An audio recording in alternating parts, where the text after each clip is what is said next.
नमस्कार दोस्तों, स्वागत है आपका मेरे इस YouTube चैनल हम लोग में।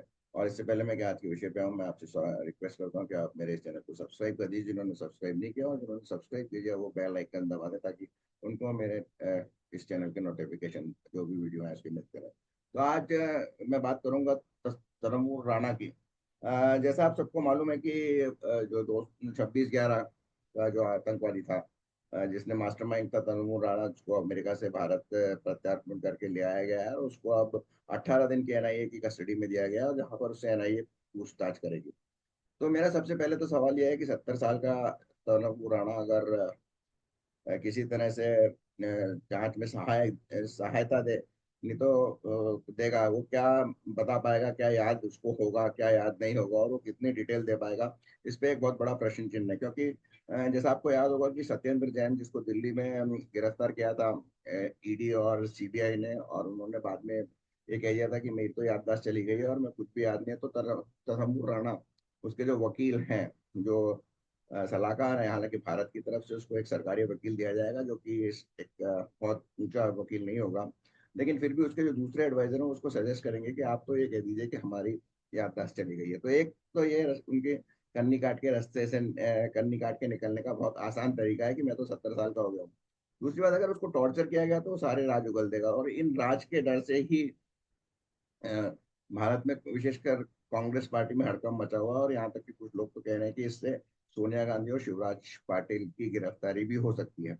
ऐसा बहुत वाइल्ड गैस है। सोनिया गांधी की गिरफ्तारी नहीं होगी, क्योंकि सोनिया गांधी की अगर गिरफ्तारी करने का साहस, मैं साहस वर्ड यूज कर रहा हूँ, एक्चुअली साहस वर्ड सही नहीं है, एक पॉलिटिकल विल पावर या पॉलिटिकल करेक्टनेस के अनुसार सोनिया गांधी को गिरफ्तार नहीं किया जा सकता है। और फिर भारत का कानून आप देखिए, लालू प्रसाद यादव जिनको गिरफ्तार किया गया, जो 4 केसेस में जिनको सजा याफ्ता है लोअर कोर्ट के द्वारा, वो आराम से मस्त घूम रहे हैं स्वास्थ्य के नाम पे। तो सोनिया गांधी तो उनसे उम्र में ज्यादा है और स्वास्थ्य के नाम से वो बाहर आ जाएगी।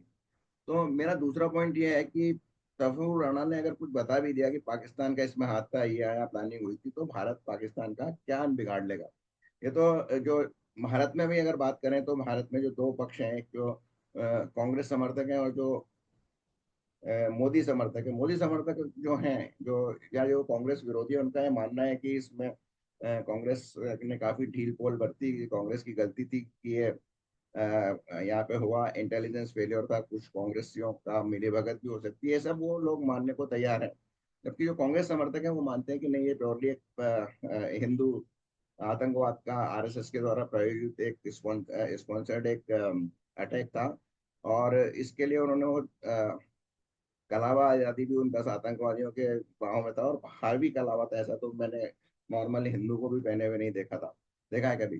पर मेरे को इसमें जो इसके प्रायोजन करता है, जो प्रायोजित करता है, उनके अकल पे थोड़े ये सवाल उठता है कि क्या छला, ये पहनने के बाद ही आप उसको हिंदू मान लिया जाएगा या भगवा आतंकवादी मान लिया, भगवा मतलब हिंदू मान लिया जाएगा उन 10 आदमियों को। ये उनके बुद्धि पर थोड़े सवाल खड़े करता है, क्योंकि ये तो इतनी सिंपल सी बात है। कोई भी इन्वेस्टिगेशन ऑफिसर इस पे जो नाम का भी होगा, मतलब बहुत लोअर रैंक का, थाने थाने पे भी अगर कोई पुलिस इंस्पेक्टर होगा, वो इस बात को नहीं मानेगा कि वो पहनने के बाद वो हिंदू हो गया। या फिर मुस्लिमों के बारे में ये नहीं कहा जा सकता, क्योंकि उनके एक शरीर के विशेष अंग के साथ कुछ विशेष प्रक्रिया की गई होती है, तो उसको हिंदू को मुस्लिम जरूर माना जा सकता है, लेकिन उसको हिंदू इस एक एविडेंस के लिए कोई मानेगा, ये तो मूर्खता की बात है। तो इस पर कांग्रेस ने तुरंत उसके बाद दिग्विजय सिंह ने एक पुस्तक जारी की, उसका विमोचन किया और उसको भगवा आतंकवाद बताया गया। हालांकि इसको वो लोग प्रूव करने में भी सफल हो जाते, क्योंकि उस समय कांग्रेस की सरकार थी और पूरा पूरा सिस्टम उनका था।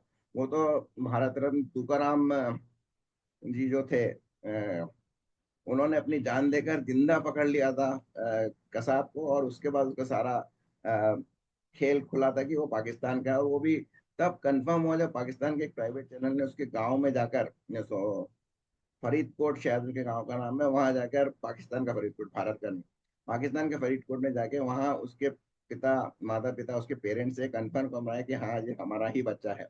तो उसके बाद जो भी हुआ, कसाब को जेल हुई, और हालांकि कसाब को बिरयानी विरयानी दी गई और काफी खर्चा किया गया उसके ऊपर जब तक वो जिंदा रहा। इसी तरह तसव्वुर राणा पे भी काफी खर्चा किया जाएगा।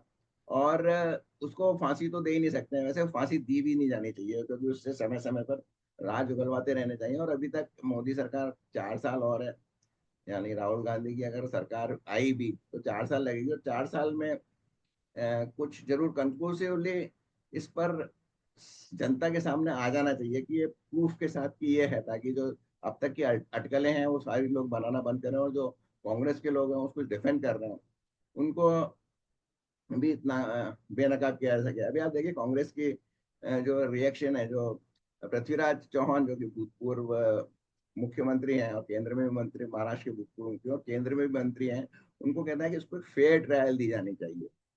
एक विवेक श्रीवास्तव नाम का जंतु है, जो पता नहीं communist party, non existing communist party का एक प्रवक्ता है, और टीवी चैनल्स पे छलकूद करता है। वो कहता है कि हमको अंतरराष्ट्रीय ट्रीटी, अगर हम एक्स्ट्राडिशन ट्रीटी को पढ़े और अपनाए तो हम उसका कुछ भी नहीं कर सकते।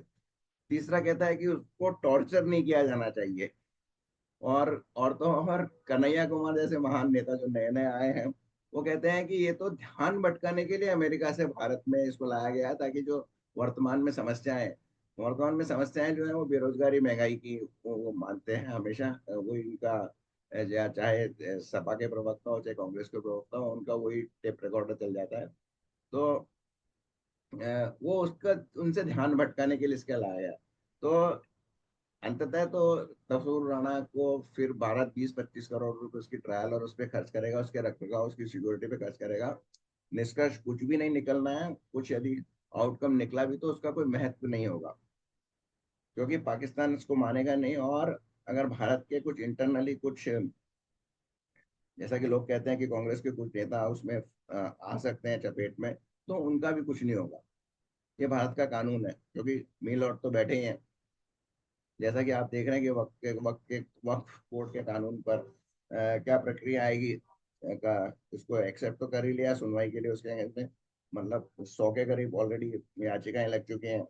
और तो इस तरह से मनोज खुराना का भी अगर उसको कुछ सजा हुई भी तो रात को 12 बजे हाई कोर्ट, सुप्रीम कोर्ट को के दरवाजे खटखटाने के लिए हमारे पास हजारों लोग बैठे हैं। और तो मान के चलिए इससे कुछ भी नहीं होगा। ये अभी अगले 8-10 दिन तक मेरे जैसे यूट्यूबर्स और जो विभिन्न चैनल्स हैं, जो मेन स्ट्रीम मीडिया के चैनल हैं, उनको ये बाइट, उनके लिए कंटेंट प्रोवाइड करेगा। इससे अधिक मैं नहीं समझता इसमें कुछ होगा। आप क्या समझते हैं? अपनी राय जरूर लिखेगा। और यदि आपको ये बातचीत अच्छी लगी हो तो उसको लाइक कीजिए और मेरे इस वीडियो को शेयर कीजिए। सब्सक्राइब तो आपने अवश्य कर दिया होगा। बहुत बहुत धन्यवाद। जय श्री राम।